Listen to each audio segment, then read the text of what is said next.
Counselor Kellyanne Conway on today's big story, General Michael Flynn.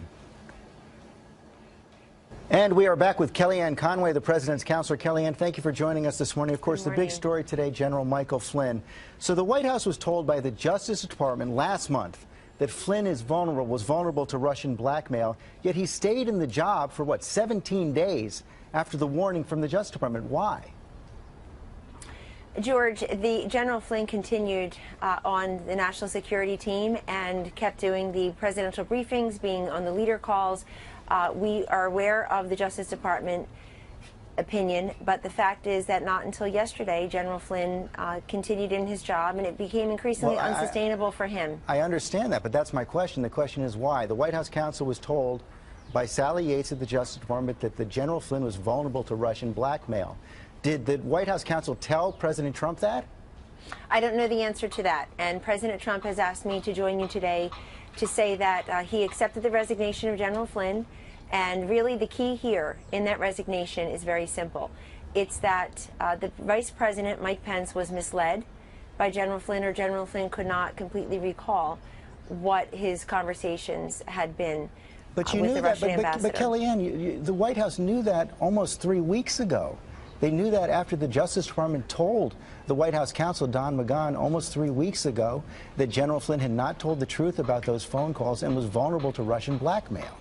Well, these are what are in printed reports, but the fact is that I can't reveal what the White House knew or didn't know and who in the White House knew or didn't know. All I can tell you is that General Flynn, as a national security advisor to the president, continued in that role, and the president also wants me to refer everyone to the comments of Charles Krauthammer last night on a different network, wherein he makes the point that it's not this contact or this incident necessarily, it's the misleading of the vice president or the incomplete information. It's either it's being dishonest or forgetful. Well, I'd like to say that General Flynn had a 30-plus year honorable career in the military. He's one of the chief intelligence officers, key intelligence officers of a generation. And we're sorry for this situation, but the president accepted his resignation and he's moving on. But I understand what you're saying there, Kellyanne, but this is exactly the point. 3 weeks ago, the Justice Department told the White House that General Flynn was misleading the vice president, was misleading the public about his contacts with the Russians. You had that information. The White House had that information, chose to keep General Flynn in his job, chose not to correct the record, chose not to tell the public what they knew about General Flynn's phone calls. How could that be? But George, again, I'm not here to say who knew what when, because first of all, that would be divulging information that is highly sensitive, and secondly, I don't know all the details. I haven't spoken to everyone that you're talking about in that instance. It's a very fluid situation. It was obviously very fluid into the night. We were here very late last night.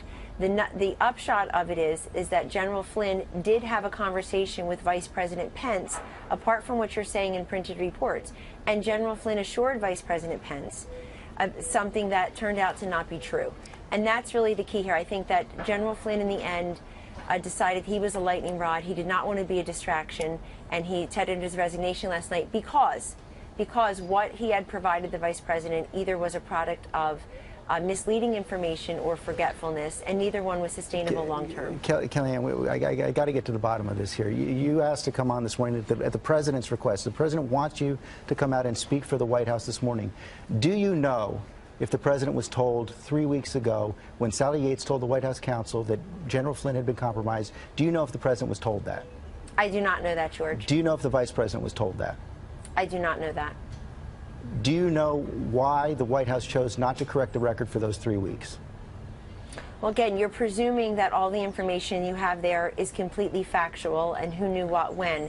And this is very fluid. I mean, the bottom line is that as time wore on, as everybody continued in their roles, it became increasingly apparent, particularly over the weekend when General Flynn clarified his own earlier statement, George, a statement that he had provided to the vice president and that other members of the administration, frankly, went out and publicly repeated, which is that he had not discussed a certain topic in his conversations with the Russian ambassador.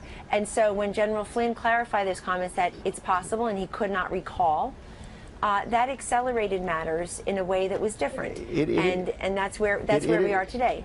It is a fact that the Justice Department did tell the White House counsel Don got information almost 3 weeks ago. Final question. You said late yesterday afternoon that the president had full confidence in General Flynn. How could that be true? Now, the president's very loyal. It just became unsustainable, and the president late last night accepted the resignation of General Flynn. Today he's moving on. It just became clear that we'll need to have acting National Security Advisor General Keith Kellogg in the role. He's been working very closely with the president for a number of months, and then of course we've been talking about former Navy SEAL and Vice Admiral Harward and David Petraeus as well, General Petraeus, as possible permanent replacements. Kellyanne Conway, thanks very much. Thanks, George. And it's pretty clear from that these questions to the White House just beginning. Why can't these questions be answered? That is one of the biggest questions right there. Why does the president have Kellyanne Conway ask to have Kellyanne Conway come on our program today if she can't answer the simple yes or no questions about what happened with General Flynn? Sort of new promise to perform better or do things differently that preserves their particular position. But all indications are that the National Security Advisor, Mike Flynn, has antagonized key Trump White House officials to the degree that, given numerous opportunities today and over the weekend to offer his own vote of confidence for his National Security Advisor, President Trump has declined to do so.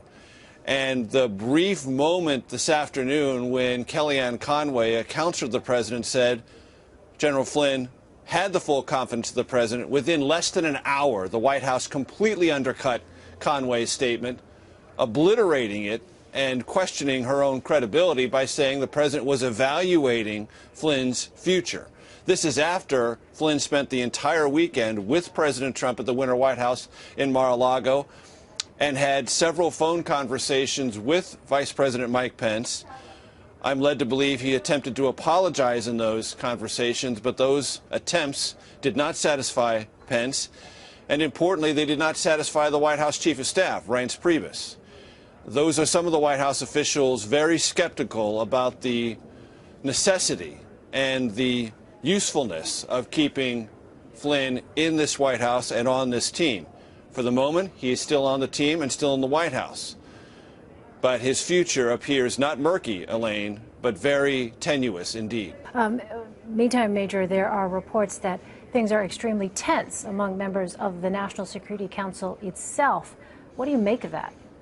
Well, the Security Council is not fully staffed, and that's one problem. There just aren't enough people inside the White House assigned to the National Security Council with enough deputies to carry out the workflow, provide the memos, and handle what's known as the interagency process. One of the chief obligations, if not the most important obligation, of the National Security Advisor and everyone who works on the National Security Council staff is to be the White House interagency general, if you will, the one in charge of keeping in touch with the State Department, the CIA, the Pentagon, and other aspects of the American foreign policy network, and work all of their issues simultaneously. Well, if you don't have enough people to do that, things break down. And Flynn's own leadership of the few people he does have rubbed some people in the White House the wrong way. Communication hasn't always been good, and allegiances have been strained. These are kind of workmanlike issues that typically don't get discussed in a time like this, because usually a team that comes in from an election has a general sense of how to, A, staff a National Security Council, and B, make it function, if not at top speed, at something approximating top speed. But this goes back, Elaine, to a problem that existed from the transition efforts during the campaign and the transition efforts after President Trump won the election. They were not as thorough and they were not as widespread as they could have been. The transition efforts in the latter stages of the campaign were essentially halted at Mr. Trump's direction, and then they were put together and refocused very rapidly and somewhat unexpectedly after his Election Day victory. The transition itself was rough, and some of the consequences of that understaffed and rough transition, carried out by a lot of people who did not have nearly as much experience as administrations coming in of the past, Well, some of those problems are now visiting themselves in real time to this White House. So, Major, against the backdrop of that rough transition, I want to get your take on something else. Reports that members of the Intelligence Committee are reportedly withholding information, or Intelligence Community, I should say, are reportedly holding information from the president. Have you heard anything on that front? I have not. I don't have any original reporting on that at all. One small element of that potential story is that on Friday, the CIA, which is led by an appointee of the president, Mike Pompeo, he's the CIA director, nominated by the president, confirmed by the United States Senate. That CIA denied a top deputy of National Security Advisor Mike Flynn top secret security clearance for a position, essentially rendering that person ineffective and incapable of carrying out the job that Mike Flynn wanted them to. Now, that doesn't fall necessarily into the category or under the umbrella of the intelligence community withholding information from the president. I have nothing that verifies that or substantiates that. You've talked about reports that indicate as much. I don't know. What I do know is someone within this White House who Mike Flynn had tapped to be a top advisor and figurehead within the National Security Council was denied a top secret security clearance by the CIA. That's more, Elaine, than a simple intramural disagreement. That is a rank signal that your person doesn't have what it takes to receive a top secret security clearance. They're essentially useless to you and to the federal government, and that is something that can only be interpreted by someone like General Flynn as a direct slap, and if not only a direct slap, a humiliation of their own attempt to build their team within the White House. All right, Major Garrett at the White House for us. Major, thank you. Sure.